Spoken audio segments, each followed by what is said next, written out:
They say diamonds are a girl's best friend, but in the wrong hands, they are simply evidence. Tonight, you're going to hear the story of Emma, a woman who watched her husband's mistress, Julia, flaunt a massive sapphire ring across a dinner table. Julia thought she had won the prize, the wealthy husband, the status, and the jewel. She thought the wife was oblivious, but she didn't know that the ring didn't just sparkle. It held a secret history that would destroy her life and bankrupt the husband she stole. Betrayal has a price, and tonight, the bill is due. The air in the private dining room of Le Chateau, Manhattan's most exclusive French restaurant, smelled of truffle oil, old money, and impending disaster. Emma Thorne sat at the head of the mahogany table, her posture impeccable. She wore a vintage black velvet gown that absorbed the dim light of the chandelier, making her pale skin look almost like marble. To the outside observer, she was the picture of the dutiful, wealthy wife. She was the woman behind Michael Thorne, the charismatic CEO of Thorne Logistics. But Emma wasn't just behind Michael. She was the foundation he stood on, though he had long since forgotten that fact. She took a slow sip of her sparkling water, her eyes scanning the table. Tonight was supposed to be a celebration of the merger with the Sterling Group. Arthur Sterling, a silver-haired shark of a man, sat to her right, discussing golf handicaps, but Emma's focus was entirely on the two empty chairs opposite her. Michael was late, and he wasn't alone. "So, Emma," Arthur said, leaning in, his voice raspy. "Michael tells me the quarterly projections are through the roof. He's quite the genius, your husband." Emma smiled. It was a cold, practiced curve of the lips. "Michael has always been ambitious, Arthur. He sees things others don't. Like a future where he doesn't lose everything," she thought. Just then, the heavy oak doors swung open. The chatter in the room died down instantly. Michael Thorne strode in, radiating that specific brand of arrogance that comes from new money and too much cologne.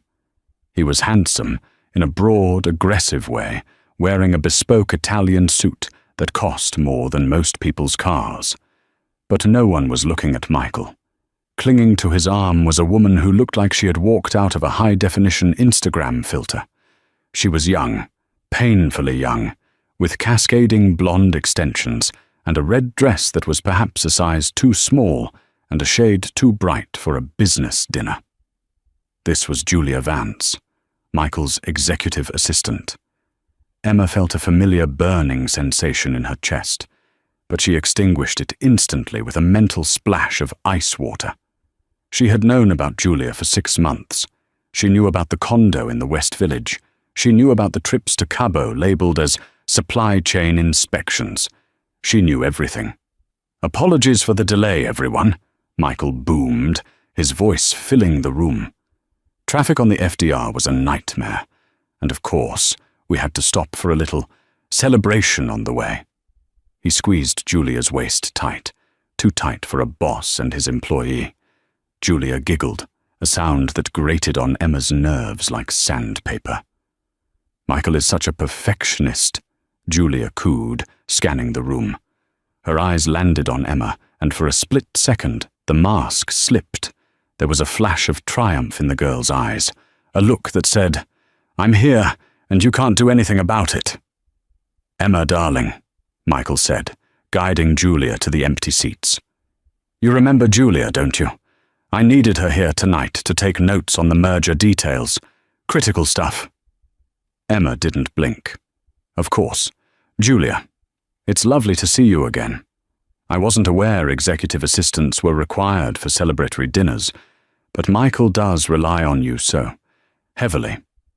Arthur Sterling cleared his throat, looking uncomfortable. In these circles, affairs were common, but flaunting them at a merger dinner was a breach of protocol that bordered on insanity. "Please sit," Emma said, gesturing to the chairs. The sommelier was just about to pour the 82 Petrus. Julia sat down, flipping her hair over her shoulder. As she reached for her water glass, she made a show of extending her left hand. She held it there, suspended in the air for a beat too long, ensuring the light caught the object on her ring finger. It was a ring, a massive, deep blue sapphire surrounded by a halo of jagged, antique-cut diamonds. The room seemed to drop a few degrees in temperature. Emma stared at the ring. She didn't gasp. She didn't cry out. She simply froze, her heart hammering a war drum against her ribs. She knew that ring. It wasn't just a piece of jewelry Michael had picked up at Tiffany's to shut his mistress up. It was the Thorn sapphire.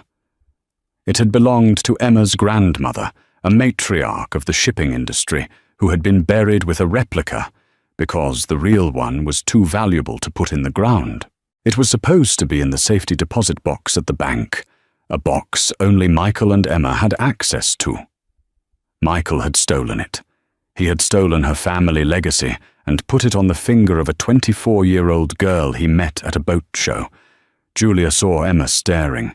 She smiled, a cruel feline expression. She adjusted the ring, twisting it so the sapphire faced Emma directly.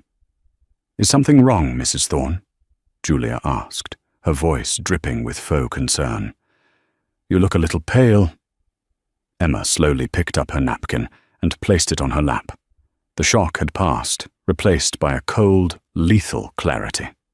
The game had changed. Before tonight, Emma was planning a divorce. But now she was planning an annihilation. "I'm perfectly fine, Julia," Emma said, her voice smooth as silk. "I was just admiring your jewelry. It's quite distinct." Michael laughed nervously, pouring himself a glass of wine. "Oh, that? Just a little trinket. You know how hard Julia works. Performance bonus." "A bonus," Emma repeated. "How generous." She looked at Arthur Sterling. The lawyer was staring at the ring too, his brow furrowed. He recognized it. He had handled Emma's grandmother's estate. Emma caught Arthur's eye and gave a barely perceptible shake of her head. "Not yet," she signaled. The waiter arrived with the appetizers, foie gras with fig jam. As plates were set down, Julia leaned over to Michael and whispered something, giggling again. She rested her hand on his shoulder, the sapphire gleaming aggressively. "So," Julia said, addressing the table but looking at Emma. "Michael tells me this merger is going to make us all very rich. I've been helping him look at new properties in the Hamptons. We think the current estate is a bit dated. Don't you think, Emma?" The audacity was breathtaking. She wasn't just wearing the ring. She was redecorating Emma's life. Emma sliced through her foie gras with surgical precision. "The Hamptons estate has been in my family for 3 generations, Julia. It's dated because it has history. Something you might find difficult to purchase, regardless of the budget." Julia's smile faltered. "Well, Michael likes new things. Don't you, sweetie?" Michael choked slightly on his wine. Well, renovations are always an option. But let's talk business. Arthur, the valuation?" As Michael launched into a monologue about synergy and stock options, Emma sat back. She watched the way Julia stroked the ring, possessing it, claiming it. Enjoy it while you can, Emma thought. Because by the time dessert comes, that ring is going to feel heavier than a pair of handcuffs. The first course was cleared, replaced by lobster bisque, but the tension remained as thick as the cream in the soup. Michael was drinking too fast. Emma noticed this immediately. It was his tell. When Michael felt in control, he sipped expensive scotch. When he felt the walls closing in, or when he was lying through his teeth, he gulped red wine like it was water. He was currently on his 3rd glass. Julia, conversely, seemed to be growing more emboldened with every passing minute. She clearly interpreted Emma's silence as submission. In Julia's mind, she had already won. She was the younger, hotter model, sitting at the big table, wearing the wife's heritage on her finger. "This soup is delicious," Julia announced, though she had barely touched it.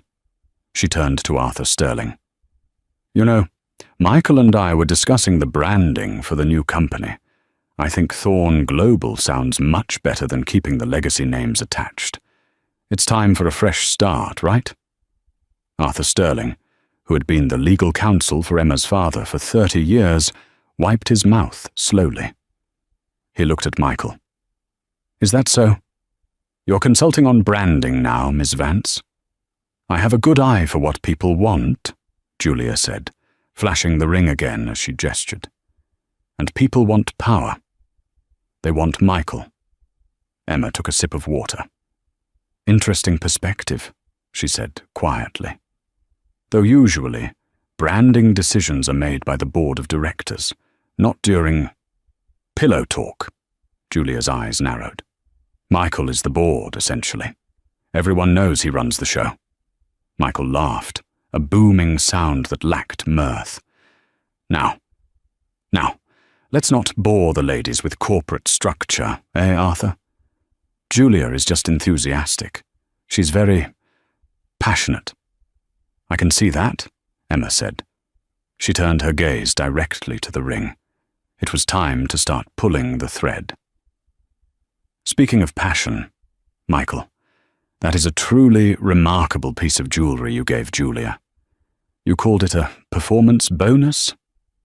Michael stiffened. He adjusted his tie. "Yes. Well, you know. Strong quarter." "It's funny," Emma continued, her voice conversational, "because I wasn't aware we had the liquidity for a purchase of that magnitude.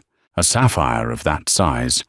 Judging by the cut, it looks like an early 20th century cushion cut, unheated, likely from Kashmir, would retail for upwards of $300,000.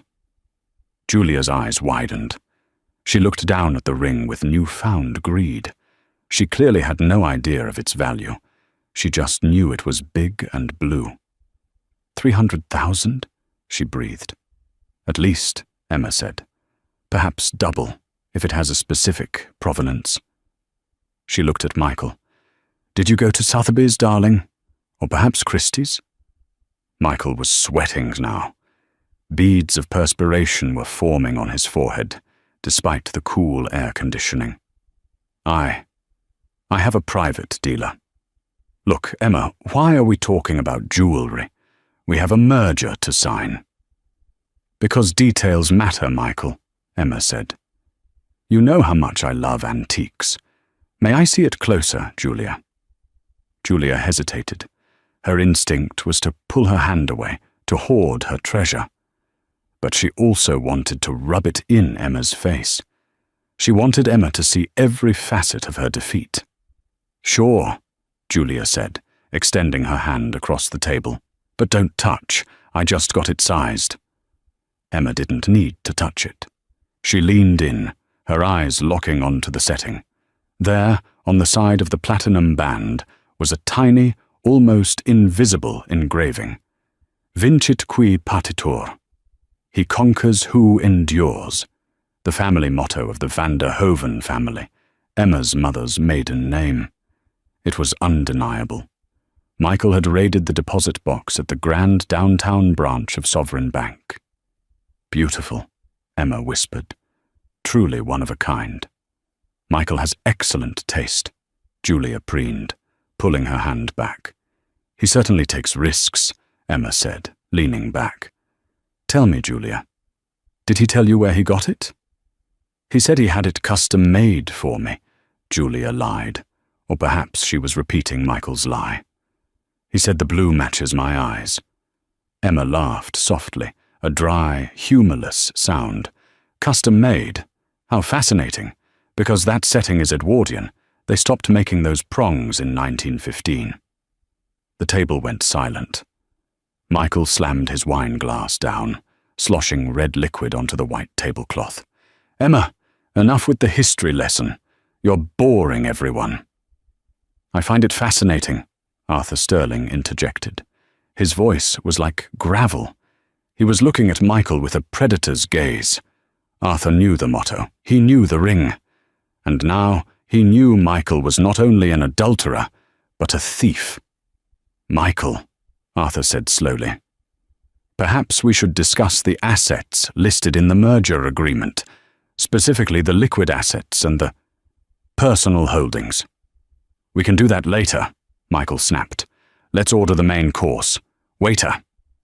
As the waiters scurried over to refill glasses and take orders for the mains, Emma felt a strange sense of calm wash over her. The anger was gone. In its place was the cold calculation of a CEO, which, unbeknownst to Julia, Emma actually was. See, Michael liked to play the big man. He was the face of Thorn Logistics. He gave the speeches, he shook the hands, he sat in the corner office. But the company was structured as a holding of the Van der Hoven Trust. And the sole trustee? Emma Thorn. Michael was a salaried employee with a very fancy title. He could spend money, sure, he could make decisions, but he couldn't sell the company, and he certainly couldn't give away family heirlooms that were listed as trust assets. By giving Julia that ring, Michael hadn't just insulted Emma. He had committed grand larceny and embezzlement against the trust. Emma picked up her menu. I think I'll have the venison, she told the waiter. Rare, very rare. She looked across at Julia, who was busy whispering in Michael's ear, trying to calm him down. Julia, Emma said. Julia looked up, annoyed. Yes. Make sure you don't drop that ring, Emma said, her voice dropping an octave. It would be a shame if you lost it before you found out what it really costs. Julia rolled her eyes. I'm not going to lose it, Emma. It's mine. Possession is 9/10 of the law, they say, Emma mused. But that last 1/10, that's the part that sends people to prison. Michael froze. He looked at Emma, really looked at her, for the first time that night. He saw something in her eyes he hadn't seen in years. He didn't see his submissive, trophy wife. He saw the daughter of the industrialist ruthless enough to swallow competitors whole. What is that supposed to mean? Michael demanded, his voice shaking slightly. It means, Emma smiled, that dinner is going to get very interesting. To understand the magnitude of the mistake Michael Thorn had just made, one had to understand the history of the Van der Hoven Empire. Emma was not simply a rich wife.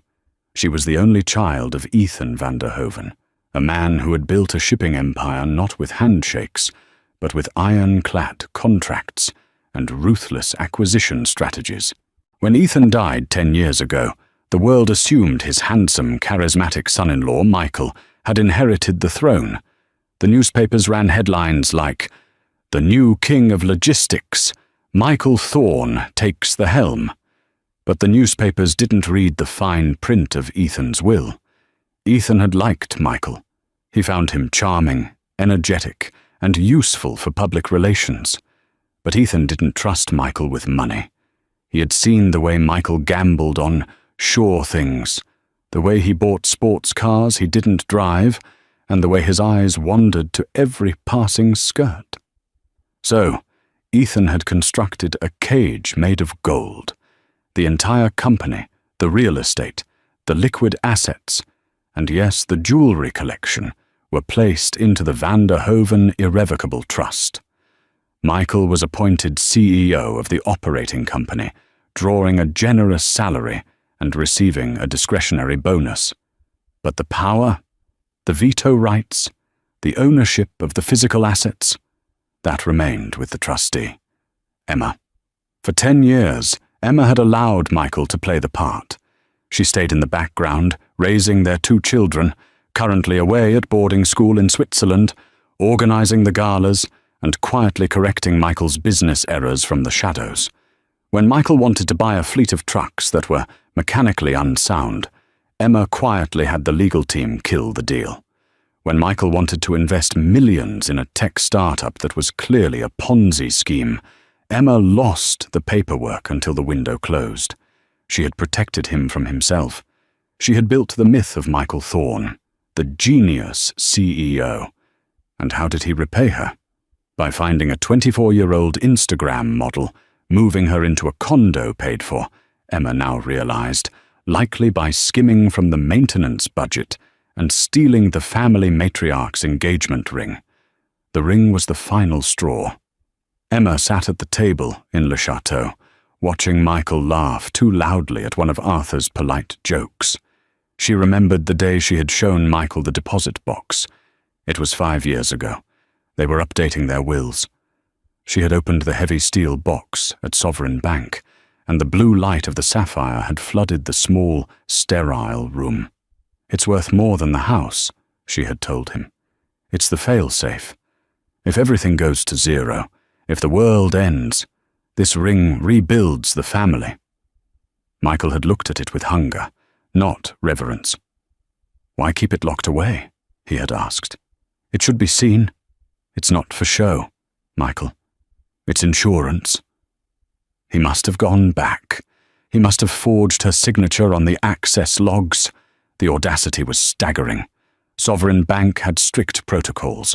For Michael to get that box open, he would have had to bribe a bank manager or falsify a power of attorney. Both were felonies. Emma took a slow breath. She looked at Julia, who was now taking a selfie with her wine glass, carefully angling her hand so the ring was center frame. "You poor, stupid girl," Emma thought. "You're wearing a felony on your finger." Emma reached into a clutch and pulled out her phone. Under the table, she unlocked it. She didn't open Instagram or WhatsApp. She opened a secure app linked to the private security firm her father had used for 30 years, Blackstone Global. She typed a quick message to the head of security, a man named Victor who had more scars than friends. Message: Priority 1. Sovereign Bank Deposit Box 404. Verify access logs for the last 3 months. Secure footage. Also, run a full asset trace on Julia Vance. I want to know everything she owns, rents or leases. Initiate protocol. Dissolution. She hit send. The phone vibrated with a reply 3 seconds later. Acknowledged, Mrs. Thorne. ETA on logs. 10 minutes. Team is moving. Emma put the phone away. The machinery was in motion. The gears were grinding. The cage door was closing, and Michael was standing right in the center of the trap, holding a glass of Pinot Noir. "So," Julia said, her voice piercing Emma's thoughts. "Arthur, tell me, does this merger mean we get access to the corporate jet? Michael promised we could take a trip to the Amalfi Coast next month." Arthur Sterling paused, his fork halfway to his mouth. He looked at Michael, his eyebrows raised so high they almost touched his hairline. "The corporate jet," Arthur said slowly, "is for business use, Miss Vance. And currently, it is grounded for maintenance." "Oh, Michael can fix that," Julia said, waving her hand dismissively. "He's the CIO. Emma smiled. It was time to tighten the screws. "Actually, Julia," Emma said, her voice pleasant, "the jet doesn't belong to the company. It belongs to the trust. Michael leases it. And the lease, well, it's up for review." Michael glared at Emma. "We can renew it, Emma. It's a formality." "Is it?" Emma asked. "The trust is very particular about expenses, especially recreational ones. Tell me, Michael, how did you categorize the purchase of the ring? Was that a business expense too? Client acquisition, perhaps?" Michael choked on his wine again. He set the glass down hard. "I told you, it was a bonus. From my personal savings." "Your personal savings," Emma repeated. "That's impressive, considering we have a joint account and I balance the books every month. I didn't see a $300,000 withdrawal. Did you win the lottery, darling?" Julia looked between them, confused. She sensed the danger now. The air in the room was vibrating with hostility. "Why are you grilling him?" Julia snapped at Emma. "He bought me a gift. You're just jealous because he didn't buy you one." Arthur Sterling let out a short, sharp cough that sounded suspiciously like a laugh. Emma turned her gaze to Julia. It was a look so cold it could have frozen the wine in the glasses. "Jealousy is for people who don't own things, Julia. I don't need gifts. I own the store." "Okay," Michael shouted, slamming his hand on the table. The cutlery rattled. "That is enough. Emma, you are ruining the dinner. Arthur, I apologize. My wife is tired." "I'm not tired, Michael," Emma said, her voice calm and steady. "I am wide awake. In fact, I've never been more awake." She turned to Arthur. "Arthur, before we sign the merger papers later, I think we need to clarify the schedule of assets, specifically the section regarding encumbered property." Arthur nodded slowly. He was beginning to understand the game. "Go on, Emma."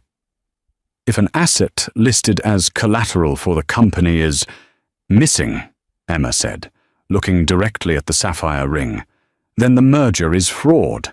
Isn't that right?" "Technically, yes," Arthur said. "If significant assets are unaccounted for, or if they have been misappropriated, it would void the contract and potentially trigger a criminal investigation." Julia frowned. "What are you talking about? It's just a ring." "It's not just a ring," Emma said. "It's the Thorn sapphire. But more accurately, it is the Van der Hoven sapphire. It is listed as Asset Number 404 in the family trust. It is insured for $4.5 million. The color drained from Julia's face. $4 million? Michael looked like he was going to be sick. "Emma, stop. We can talk about this at home." "No, Michael. We're talking about it now, because you brought the evidence to dinner." Emma pointed a perfectly manicured finger at Julia's hand. "That ring is stolen property, and you, Julia, are currently in possession of stolen goods. In the state of New York, possession of stolen property valued over $1 million is a Class B felony. Mandatory minimum sentence. I believe it's 5 years." "Arthur?" Arthur took a sip of his wine, his eyes twinkling. "Depending on the judge, up to 25. Julia yanked her hand off the table as if the ring had suddenly turned red hot. She grabbed her napkin and covered her hand. "He gave it to me. I didn't steal anything."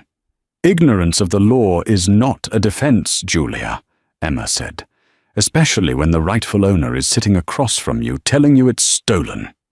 "Michael!" Julia shrieked, turning to him. "Tell her she's crazy. Tell her you bought it."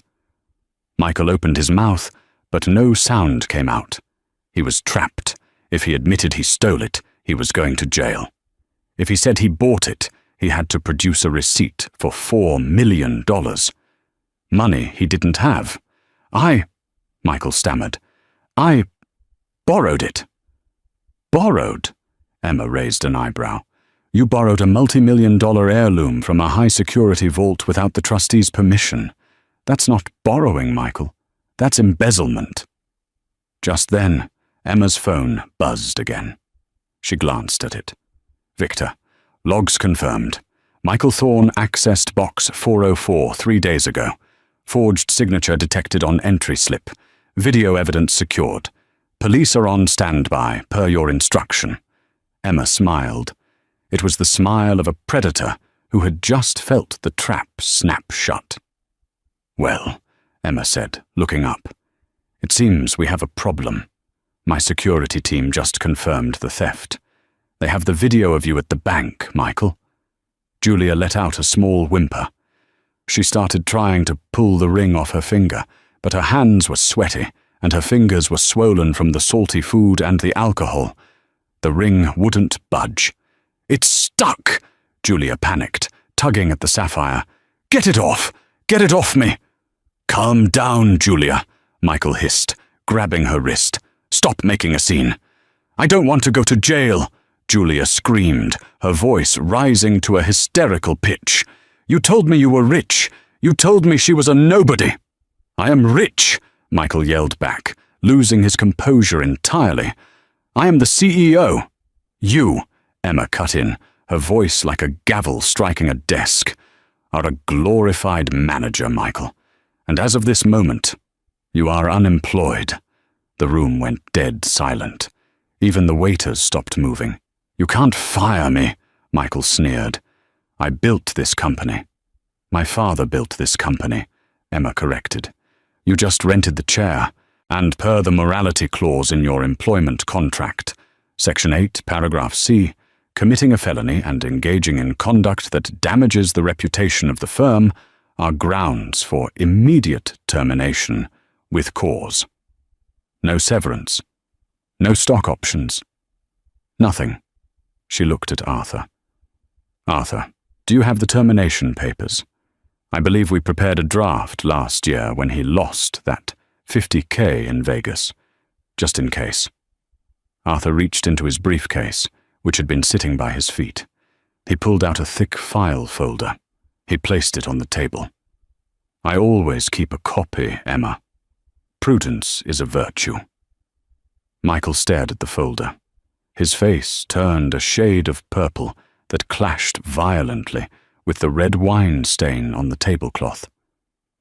"You planned this," he whispered. "You set me up." "I didn't tell you to steal my grandmother's ring, Michael," Emma said. "And I certainly didn't tell you to bring your mistress to my business dinner. You did all the work. I just set the table." Julia was still clawing at her finger. "It won't come off. Help me."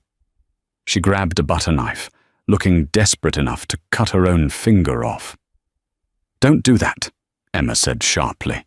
"You'll damage the setting." "I don't care about the setting," Julia screamed. She stood up, knocking her chair over. "I'm leaving. I'm done with this." "Sit down, Julia," Emma commanded. The authority in her voice was absolute. Julia froze. "You can't leave," Emma said, "because the police are already in the lobby. If you walk out that door with that ring on your finger, they will arrest you." Julia sank back down onto the edge of her chair, tears streaming down her face, ruining her makeup. She looked at Michael with pure hatred. "You lied to me," she hissed. "I didn't lie," Michael pleaded.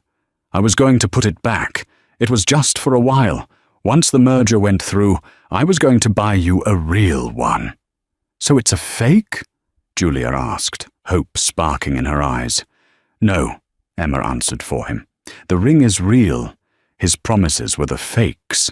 Emma stood up. She smoothed her velvet dress. "Arthur, I believe the merger is off. I cannot, in good conscience, allow the Sterling Group to merge with a company currently under investigation for executive embezzlement."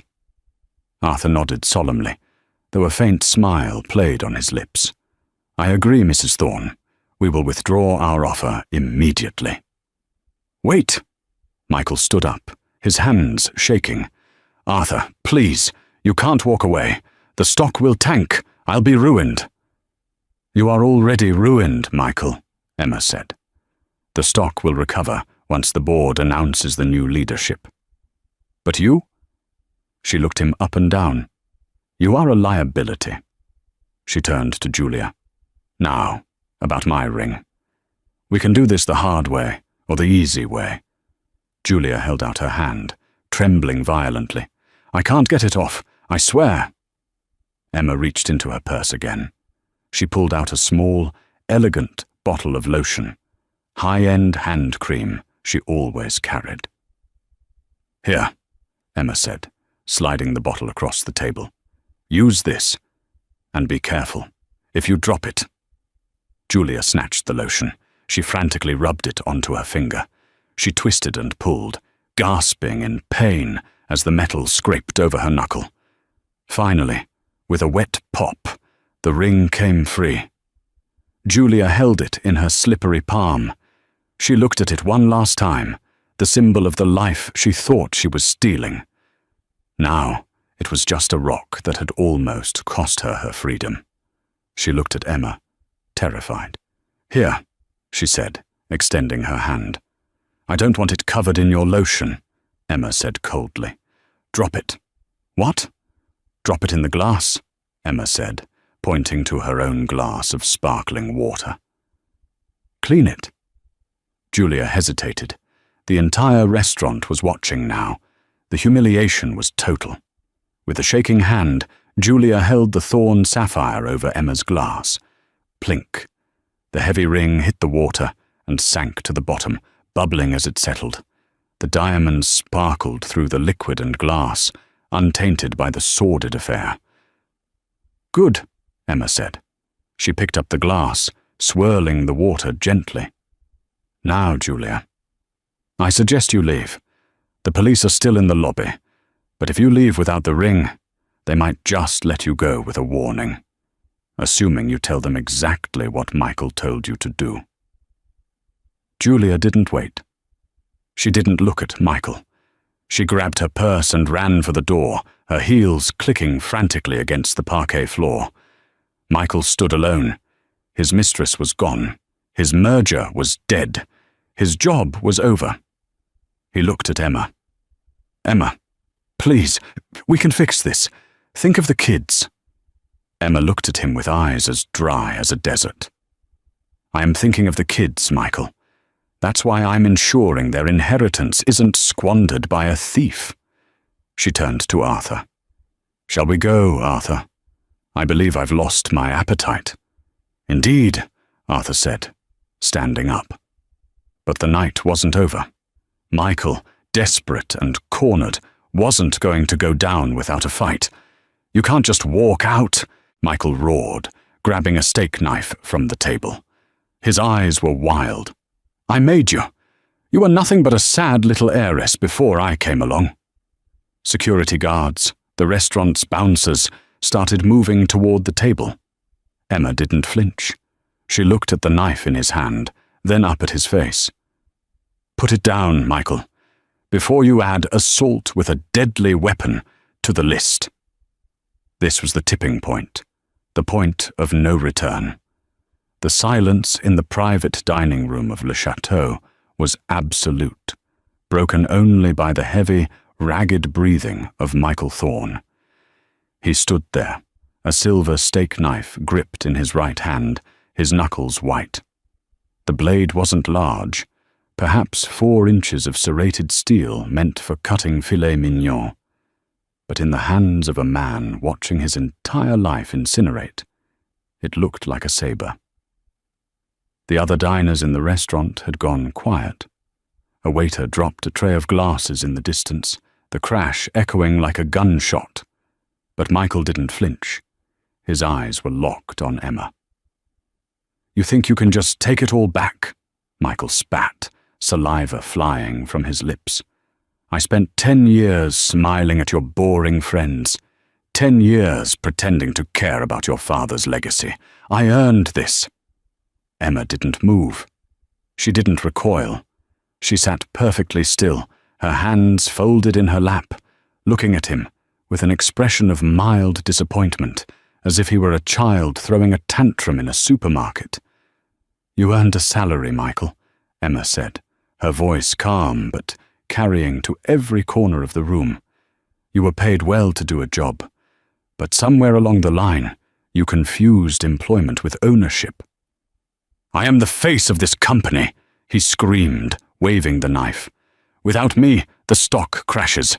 The partners walk. You need me." "Look around you, Michael," Emma said, gesturing slightly with her head.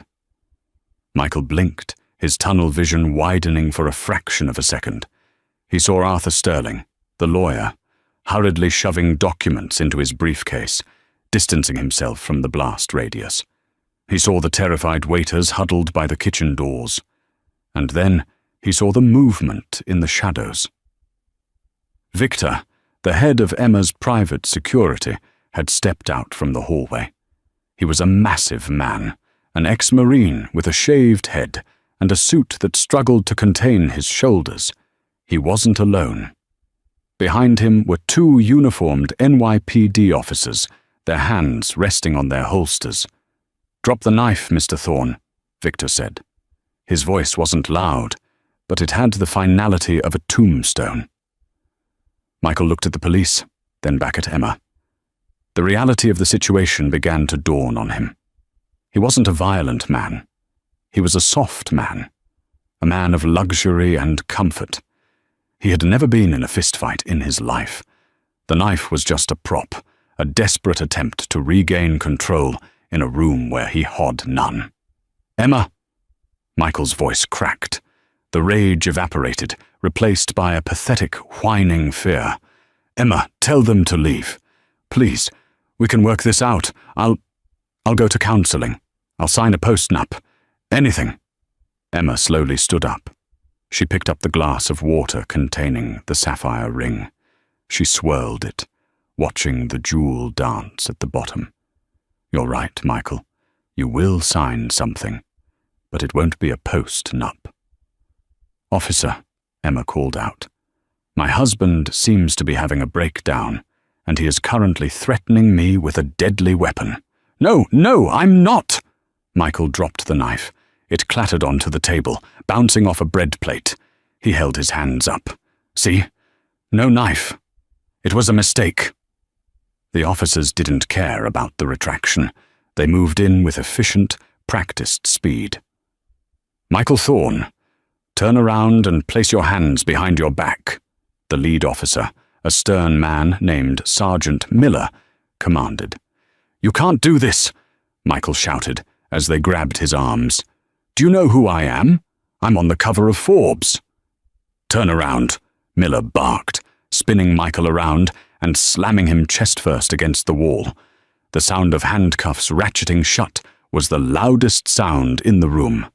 Click, click, click. Emma watched the process with cold detachment. She walked over to where Michael was pinned against the silk wallpaper. She stood close enough that he could smell her perfume, a scent he used to claim he loved, back when he was trying to woo her for her money. "You're not on the cover of Forbes anymore, Michael," she whispered in his ear. "Tomorrow, you'll be on the cover of the New York Post. And I imagine the headline will be something very uncomplimentary."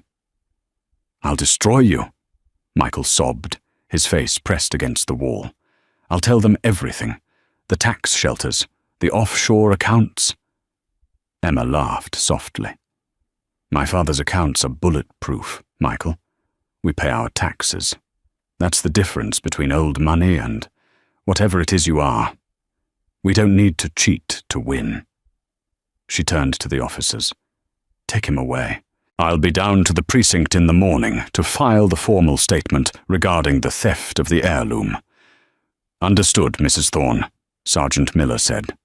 He grabbed Michael by the collar of his $5,000 suit. "Let's go, tough guy." As they dragged Michael out of the restaurant, kicking and screaming about his rights, Emma turned back to the table. The dining room was in shambles. Wine was spilled. A chair was overturned. The knife lay on the table like an accusation. Emma picked up the water glass.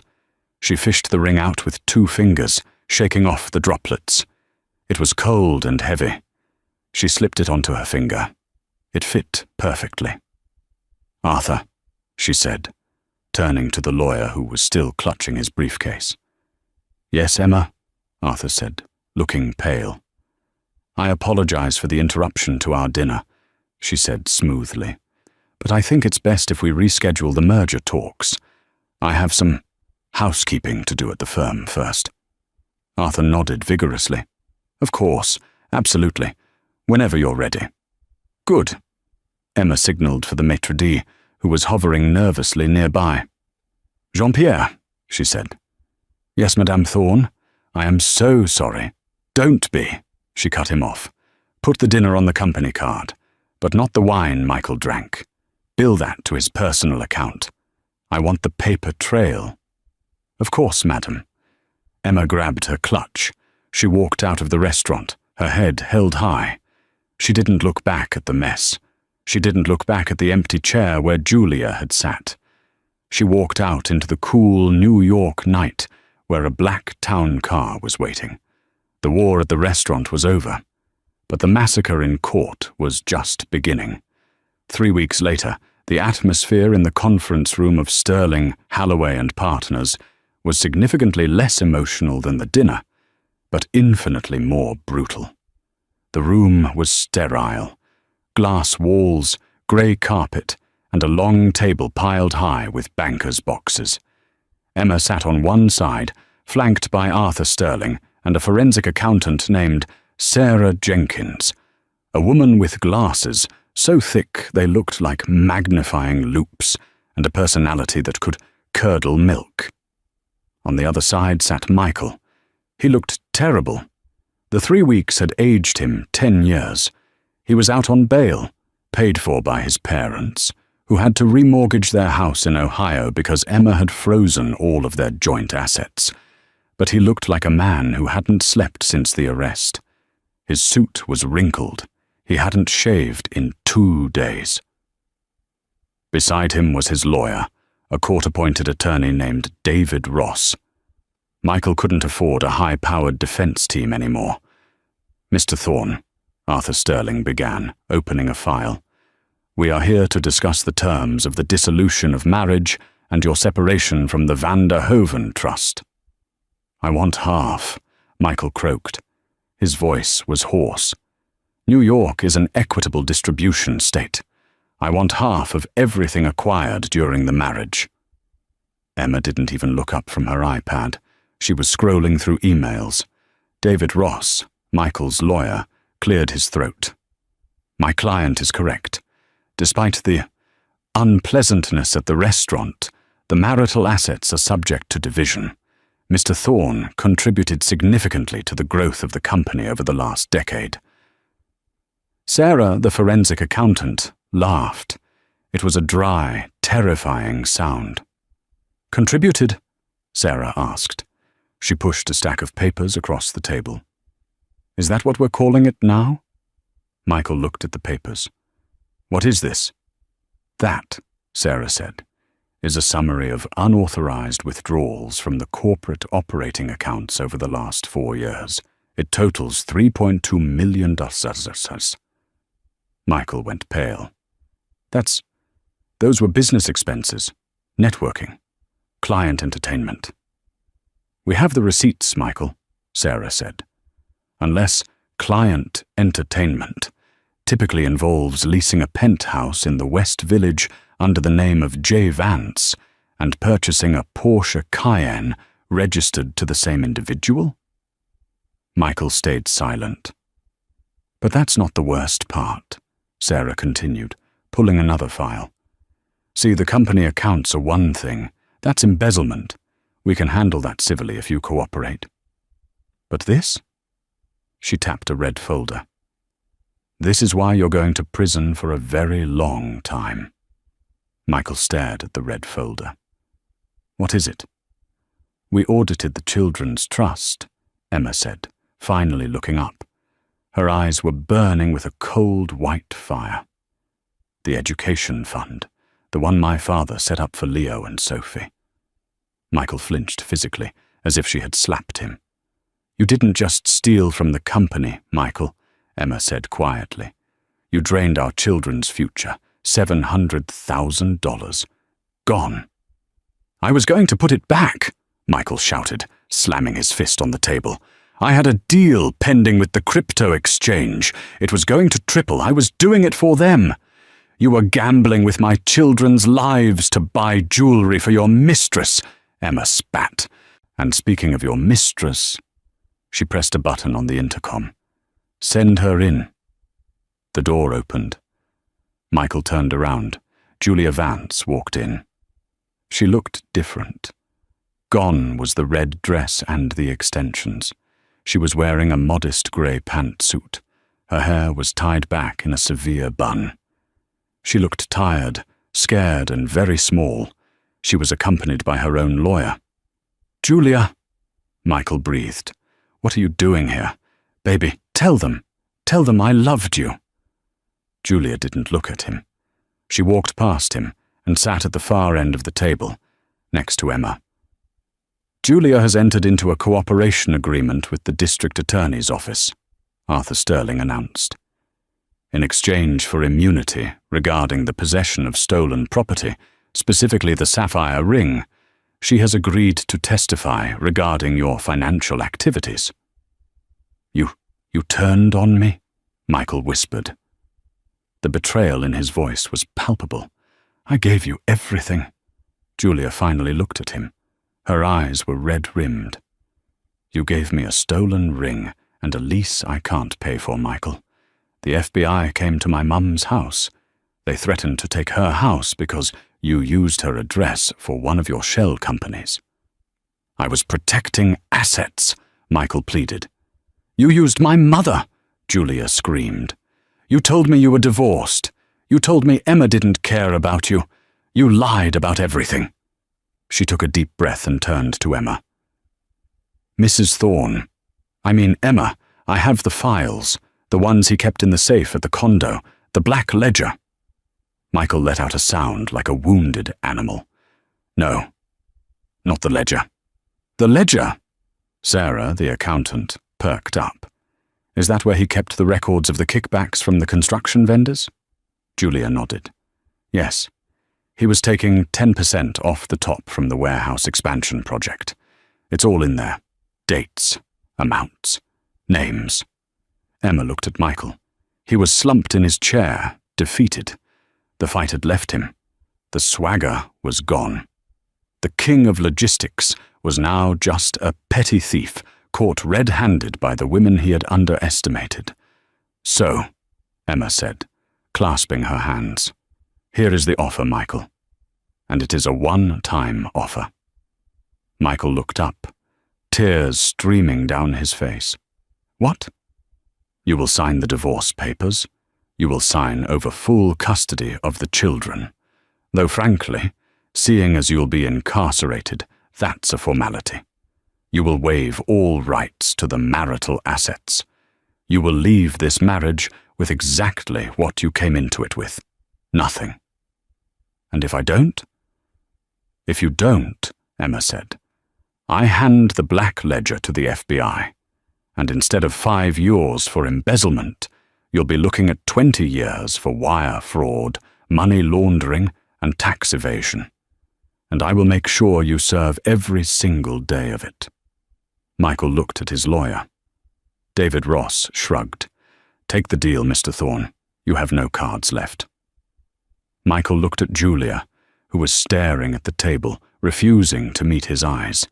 He looked at Emma, who looked like a statue of justice carved from ice. He reached for the pen. His hand shook so badly he could barely hold it. He signed the papers. "Good," Emma said. She stood up. "Arthur, file these immediately." She walked over to Julia. For a moment, the two women, the wife and the mistress, stood face to face. "Thank you for the ledger, Julia," Emma said. "I'm sorry," Julia whispered. "I didn't know. I really didn't know." "I know," Emma said. "He fooled us both for a long time. But now—" Emma reached into her purse and pulled out a check. "What is this?" Julia asked. "It's a check for $10,000, Emma said. "Consider it a severance package. Use it to move out of the city. Go back to school. Do something with your life. But if I ever see you in New York again—" "You won't," Julia said quickly, taking the check. "I'm leaving tonight." Emma nodded. She turned and walked toward the door. "Emma!" Michael called out. She stopped, her hand on the handle. She didn't turn around. "Did you ever love me?" he asked, his voice broken. Emma paused. She thought about the early years, the charm, the laughter before the greed took over. "I loved the man I thought you were," she said. "But that man never existed." She opened the door and walked out. The legal battle was over. But Emma had one final stop to make. She had to visit the one place where the truth couldn't be hidden to ensure the legacy was truly secure. The heavy steel door of the Sovereign Bank vault swung open with a hydraulic hiss. Emma stood alone in the small, sterile viewing room, the air smelling faintly of dust and old money. On the metal table sat the velvet box containing the thorn sapphire. She opened it one last time. The blue stone stared back at her, cold and indifferent. It was beautiful, yes, but it was toxic. It had destroyed a marriage, ended a career, and sent a man to prison. Emma didn't put it on. Instead, she placed the box back into the rear of deposit box 404. As she slid the box in, her fingernail caught on the felt lining at the bottom of the metal drawer. It was loose. Emma frowned. She pulled at the edge. The felt lifted, revealing a false bottom that Michael, in his greedy haste to grab the shiny ring, had missed entirely. Underneath lay a single, cream-colored envelope. On the front, in handwriting she recognized instantly, were the words, "To Emma, for when the storm comes." It was her father's handwriting. Ethan van der Hoven had been dead for 10 years, yet here he was, speaking from the grave. Her hands trembling, Emma tore open the envelope. "My dearest Emma, if you are reading this, my suspicions about Michael were correct. I always knew he had the appetite of a shark, but the foresight of a goldfish. I knew that eventually his greed would outweigh his caution, and he would raid this box. I assumed he would take the ring. It's the flashiest thing here. But he missed the real treasure, didn't he? Because he didn't look deeper. Enclosed is the access key for the Vincit Holdings account in Zurich. I funneled the royalties from our European patents into it for 20 years. It is not part of the trust. It is yours alone. It was designed to activate only upon proof of legal separation. You are stronger than him. You always were. Now go build something that belongs only to you. Love, Dad." Emma stared at the attached bank statement. With 20 years of compound interest, the number was staggering. It was worth nearly double the current value of Thorn Logistics. Emma started to laugh. It began as a chuckle and grew into a full, liberating sound that echoed off the steel walls. Michael had stolen a $4 million ring and lost his life for it. In doing so, he had missed the $40 million fortune sitting inches beneath it. She pocketed the letter, shoved the drawer shut, and locked it. She didn't need the ring. She had the legacy. Emma walked out of the vault and into the lobby, her heels clicking with renewed purpose. Her phone buzzed. It was a text from Arthur Sterling. "Update, Michael accepted the plea deal. 4 years in minimum security. He asked if you would visit before the transfer." Emma didn't hesitate. She typed back, "Tell him I'm busy. I have a company to run." She stepped out onto the Manhattan sidewalk. The air was crisp, the sun reflecting off the glass towers. A black town car was waiting at the curb. The driver held the door open. "Where to, Mrs. Thorne?" the driver asked out of habit. Emma paused, 1 foot inside the car. She looked up at the skyline, then back at the driver. "Not Thorne," she said softly. "Van der Hoven, take me to the office. We have a merger to renegotiate." The driver smiled and nodded. "Understood, Ms. van der Hoven." Emma slid into the leather seat as the car pulled away, merging into the traffic. She didn't look back at the bank, or the courthouse, or the life she was leaving behind. She looked forward, toward an empire that was finally, truly hers. What a ride. Emma's story proves that while betrayal strikes fast, the truth strikes harder. Michael and Julia thought they were playing a game of checkers, focused on the shiny prize right in front of them. They didn't realize Emma and her father had been playing 4D chess for decades. Michael lost his freedom, Julia lost her dignity. And Emma? She didn't just get her revenge, She reclaimed her identity and a fortune she didn't even know existed. It's a powerful reminder. Never underestimate the quiet ones, and never, ever touch a woman's family heirlooms unless you're ready to pay the price. If you enjoyed this story of high-stakes drama and ultimate karma, please give this video a like. It really helps the channel grow. Share this with a friend who needs a reminder that cheaters never win. And don't forget to hit that subscribe button and ring the notification bell so you never miss a story. I'll see you in the next video. Stay safe and watch your back.